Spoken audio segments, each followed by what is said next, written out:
Hello guys and welcome! In today's video I will show you how you can start a swamp village from scratch, and what you first of all need is of course a village. So you need to find a village that is not too far from the swamp biome that you want to build a swamp village in. Here we have this beautiful plains village that spawned right next to the swamp. It's even touching its border.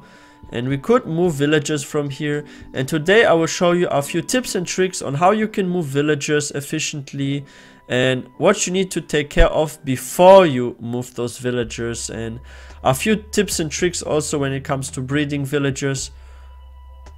So yeah, this location here of this plains village is just so perfect. We could easily move villagers over this corner here to the swamp.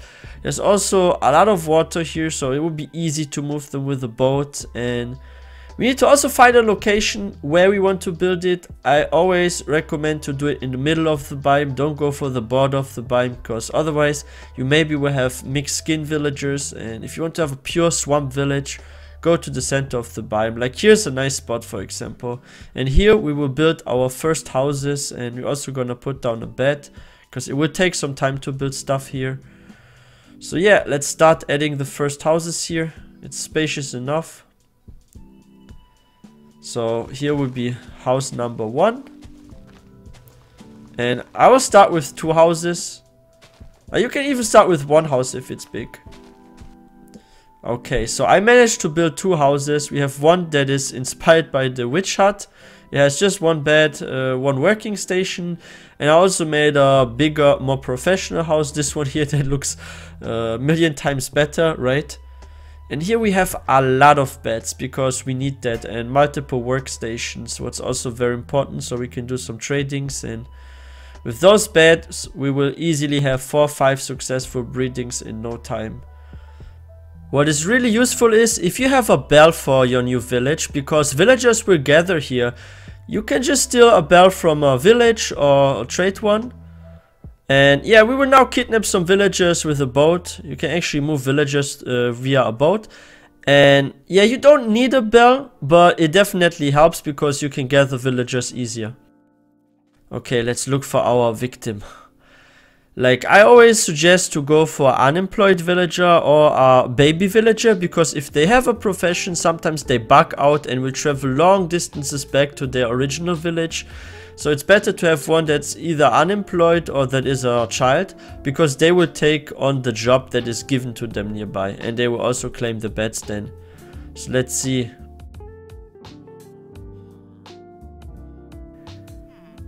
Okay, we finally found a child. Let's kidnap this one. Okay, that sounds so wrong of me saying that, right? Kidnapping children. No, but seriously, we need to move this one. And what's so cute is, like, each time you place a boat in front of a villager, it gets stuck there. So this villager won't leave unless you break the boat. So it's so easy to move villagers with boats. So all you need to do is you just place a boat in front of the villager, and sometimes you need to help a little and push the villager in. But once the villager touches the boat, the villager will automatically be stuck there. And yeah, through this side we are moving now to the swamp. We are already really close to it, so we will arrive very soon. We can already see the swamp from here. We are getting really close, and I personally prefer to use boats than minecarts to move villagers, because it's way faster. Because if you use a minecart, you need to put down rails, and it takes a way longer time to prepare that. So yeah, once we reach that water here, and that's a good thing about the swamp because it has a lot of water, we can move this boat so quickly. Like, look at that speed. And just to be safe, we will place the villager behind the building and not in front of the building, because you want to make sure it's really far enough from the village, otherwise he will run back maybe to the old bed. But it should be fine because the distance is far enough. Okay, nice. So let's stop here. And let's hope he will go into that house and claim this bed. In more than 90% of the cases, it works on the first attempt, like it should here. But sometimes there could be some bugs, like I said. If villagers, for example, are already adults and they have a profession and the village is not far enough, they sometimes will try to walk back. So that's why I say it's easier with children and unemployed villagers. But this one is already detecting the house and the bed. And once he grows up, he will also claim a job here. What is really beautiful. Oh yeah, he took the carrots. This is perfect. Because he will mature faster with carrots, so that's why I gave him some carrots. Okay, it's time to find the next villager. Let's get another one and breed them. Okay, so I managed to get a second villager and he immediately ran into this house and took the profession and claimed the bed. So let's give him some carrots so he can be willing for breeding. And if you want to breed villagers, make sure they have at least 12 potatoes, 3 bread or 12 carrots in their inventory, because that's what they need to become willing. And once they are willing, they can breed. You can give them also more carrots and they will share it with other villagers, which just speeds things up. So it's enough if you just give basically one villager food and he will share it with others and they all become willing and start breeding. And if they breed in the swamp, they will get a unique skin. So this one will get some more carrots. I hope he takes them. Okay, nice. I kidnapped a third villager and I can already see he's claiming something and oh, nice. Great. I saw here a carrots farm. What is really cool is if you have a farmer and you, for example, are planting where the farmer is some carrots or potatoes, the farmer will share this with other villagers. So you can do some automatic breeding by having a farmer that is planting carrots or potatoes. So you're gonna add some more carrots here. So he has a huge farm that he watches over and farms. And he will give carrots to others and we can just focus on building more buildings for this village. So it's definitely useful to use a farmer because you can focus on building, and each time you return to the gathering point, you will see there will be new baby villagers and you didn't even lift a finger. Okay, it's gathering time. And we will soon have our first swamp villagers with the unique swamp villager skin. What is my personal favorite in Minecraft. Like, I like the jungle skin as well. Looks really nice. And I like the savannah one with the red.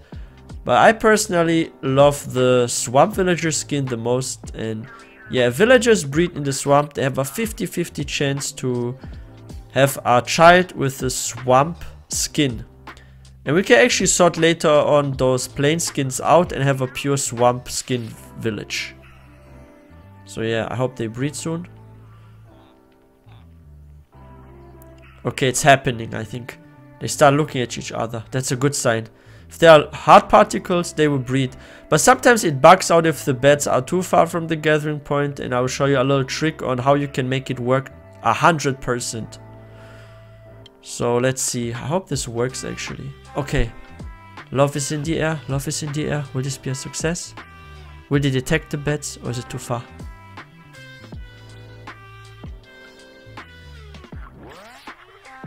Yeah, villagers require patience and... oh shit. Okay. Let me show you how you can fix this. So...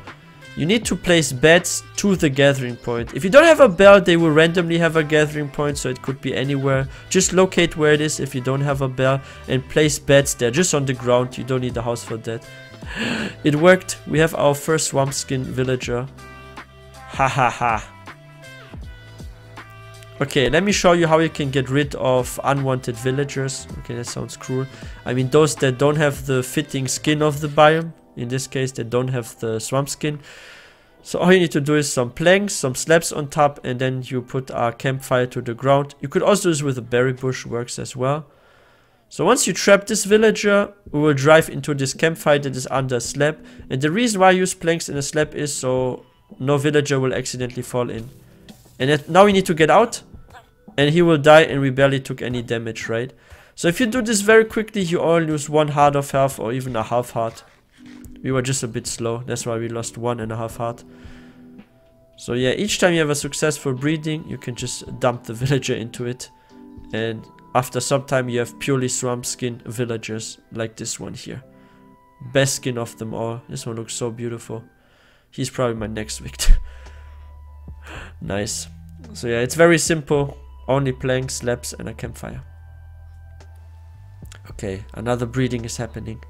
Another breeding. Let's hope this is a success, but it is, because there are enough beds. Okay, nice. Oh, beautiful. We have now 2 swamp skin villagers. That means we can get rid of all the other villagers. Nice. Let's sort them out so we only have swamp skins here. Because this is a purely swamp village. It's so funny, like how it's like raining here. That actually fits the swamp, right? Because it's pretty moist here. And look, I was quick. Only a half heart of damage. Ha! There's only one plain skin villager left. And now we have 100% swamp skin villagers with breedings.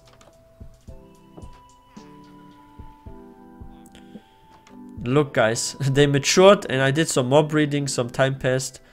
Like I was doing off camera some additional breeding, so now we have a population, I think, of at least 5 or 6 swamp villagers, what is really nice.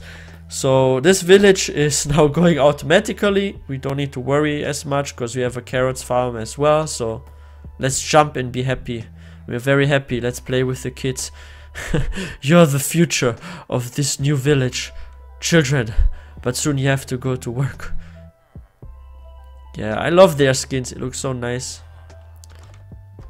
And make sure if you do have beds that there's at least 2 blocks of space above them. Otherwise they won't breed. And soon it's gathering time and you guys can see that this village just keeps growing.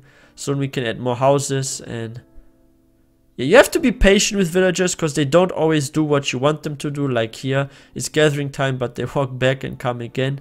And sometimes, look again. And sometimes they're very slow and they just start breeding when it's almost night. Like sometimes they do this a bit earlier and sometimes a bit later. Like it's just so random, but we have already 4 adults and 2 more kids, so we have a population of 6. And now we'll have probably 8. They're already sharing carrots, what is really nice. Because we do have a farmer and he would just throw around with carrots. So we don't even need to give them any. Oh wow, stuff is just flying around. And now that we have only swamp skin villagers, they will have our offspring that will also have by 100% the swamp skin, what is really nice. Okay, let's say there's no village nearby to the swamp biome where you want to start a swamp village in. You can also move villagers through the Nether. So all you need to do is for that to create 2 Nether portals and create some sort of tunnel where you can move villagers with a boat. So if you kidnap like a villager in the overworld and put this one in the boat, you can move him through the Nether. 1 block in the Nether equals 8 blocks in the overworld. So if the villager is at the portal, all you need to do is you need to break the boat and the villager will be in. And like let's say for example there's a village that is about 2000 blocks away from the swamp. You all need to travel 250 blocks in the Nether to get to the swamp biome. So this is really quick. It saves a lot of time, trust me, and you can go long distances through the Nether. I have started a jungle village that way through our Nether hub. And did we just lose that boat? Okay.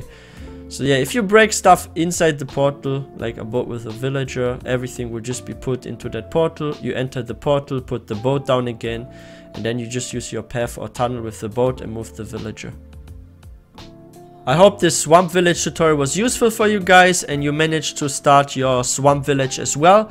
Please let me know in the comment section. It's definitely worth it to start villages from scratch. I have done this multiple times. I've started several swamp villages from scratch. I've started a jungle village from scratch. It is not so fast and you need to be patient, especially when it comes to moving villagers and finding villages, but it's definitely worth it. And yeah, if you guys haven't subscribed already, please consider subscribing. There are a lot of more tutorials and also let's plays coming soon.